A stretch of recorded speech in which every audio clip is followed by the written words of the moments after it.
Salut tout le monde, je vais essayer quelque chose de tout nouveau pour moi. Ça va être une partie de jeu de rôle en solo. Pour ça, je vais utiliser Let's Roll.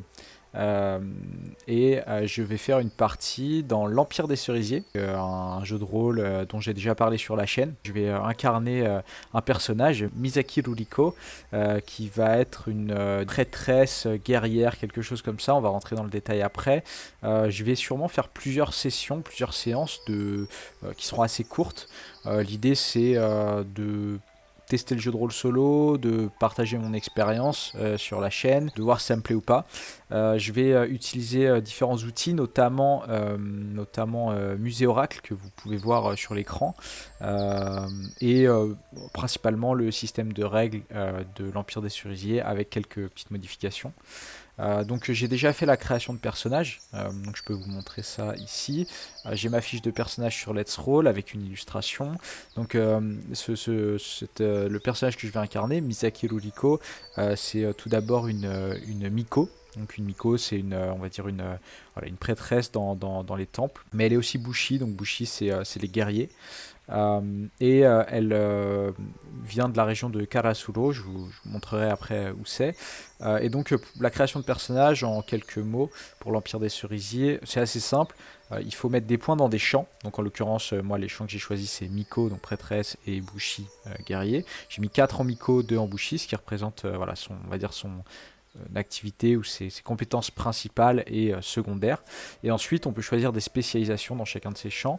Donc pour Miko, j'ai danse rituelle, purification et combat à main nue, à 3, 3 et 2. Danse rituelle pourra peut-être à terme être utilisée pour faire de la magie, invoquer les esprits, des choses comme ça.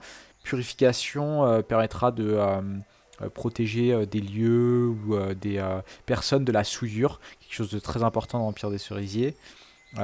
Permettra aussi pourquoi pas, enchanter des armes ou autres pour blesser des créatures venant du Yami, donc le monde des morts. Combat à main nue, voilà, c'est simplement un petit peu pratiquer les arts martiaux dans son enfance. Et Bushi, c'est pour traduire le fait qu'elle descend d'un clan de guerriers et que durant son enfance, elle a eu aussi quelques occasions pour s'entraîner à manier le sabre. Voilà. Ensuite, il faut choisir des avantages et des désavantages. Donc, en avantage, j'ai choisi l'héritage du roi Sojobo qui permet d'avoir un bonus de plus 2 au maniement des épées. Ce qui fait qu'en fait, actuellement, elle aura plus 6 quand elle se bat à main nue, plus 6 quand elle se bat à l'épée, donc deux utilités différentes.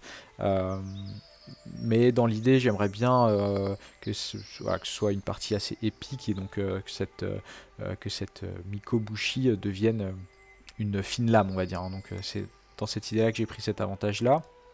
Et le deuxième avantage que je lui ai donné, c'est quelque chose que j'ai créé qui s'appelle la colère des esprits à plus 3, qui lui permet d'obtenir un bonus de plus 3 quand elle cherche à intimider, faire peur ou impressionner en parlant des esprits. Voilà, ça traduit un peu son côté Miko et le fait qu'elle a beaucoup euh, œuvré dans le sanctuaire où elle a passé son enfance. En termes de désavantages, un ennemi puissant, donc ça va être un des grands ressorts scénaristiques de cette courte campagne, je pense. En gros, l'idée, ça va être, je vais en parler après, mais qu'elle ait reçu un héritage de sa famille et que cet héritage il soit recherché par une faction ennemie, une faction puissante, qui s'acharne à mettre la main sur Misaki Ruriko et l'arme de sa famille. Donc en fait, ça va traduire le fait qu'elle va être souvent confrontée à des agents de cette faction. Et deuxième désavantage, fissure de l'ours lune à -2. C'est pour montrer qu'elle a beaucoup d'inquiétudes, euh, difficultés face aux esprits et aux choses surnaturelles. Et donc quand sa détermination entre en jeu, notamment pour faire face à la peur, à la terreur et aux phénomènes paranormaux, elle a un malus de -2 à ses tests de détermination. Voilà. Donc ça c'est très rapidement la création de personnages. Donc il y a des états de santé, comme vous pouvez le voir ici, dans les blessures, qui infligent des malus. La plupart La plupart des situations se résolvent en lançant 2d6 en ajoutant un champ et si possible une spécialisation et en le comparant à une difficulté. Et pour finir, si je vais dans voix, donc chaque personnage a une voix qui guide ses pas, ses pensées, sa vie. Donc moi j'ai choisi que la voix de Misaki Ruriko serait Kami no Michi, la voix des Kami. Donc elle vénère les dieux et les esprits. Et elle a un aspect développé dans cette voie, et l'aspect c'est la danse d'Amaterasu et de Tsukuyomi dans le ciel. Donc en fait, comment dire, son aspect traduit le fait qu'elle vénère Amaterasu, la déesse du soleil, et Tsukuyomi, le dieu de la lune, encore plus que les autres esprits, les autres kami.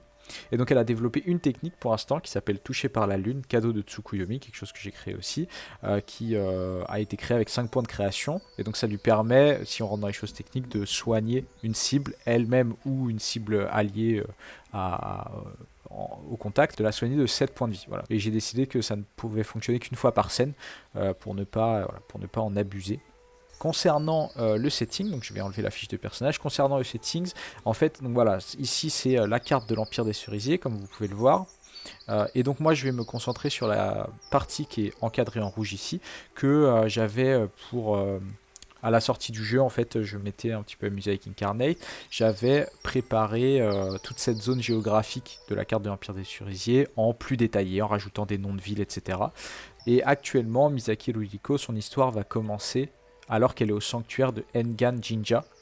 Donc je pense que pour lancer la partie, je vais sûrement faire un ou deux flashbacks. Un flashback quand elle était très jeune dans sa famille, un flashback pour expliquer un petit peu sa vie durant son enfance au sanctuaire, et on reprendra avec une cinématique qui traduira, on va dire, le début de la campagne, le début de l'histoire, où Misaki Ruriko va se voir confier la garde d'une épée légendaire qui a appartenu à ses ancêtres, épée qui est recherchée par au moins une faction importante si ce n'est plus, et épée qui a peut-être un destin dans l'Empire des Cerisiers, un destin important, on le verra ensemble.